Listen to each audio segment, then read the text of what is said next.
Hi Clayton, let's run through this displace modifier thing.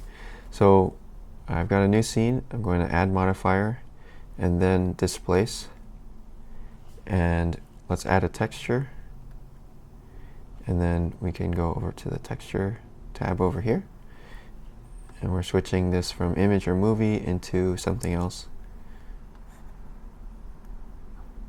Okay, and then let's go back to here. So if I go into object mode now, control space object, start to see it doing something, but we need more geometry to be able to see more detail. So let's go add subdivision, and if I crank this up, it's getting very smooth, but we're not seeing any detail because the order of these two matters. So if I need to put this before, using this little plus arrow, or the up arrow, put that before, and now we can see the details.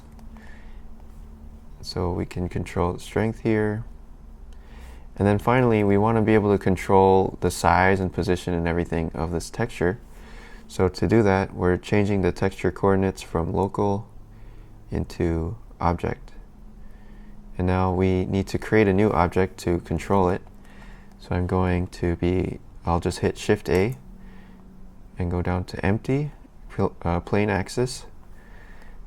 And I can't see it right now, but if I hit Z, lights, camera, extras, will show our newly created empty, and I can just move it over to the side a little bit. All right, so let's pick this back, the plane again, and then in the displace, we just choose the empty, and now we can see that it's going based off this empty. We can rotate it, and we can scale it. Okay, hope that helps.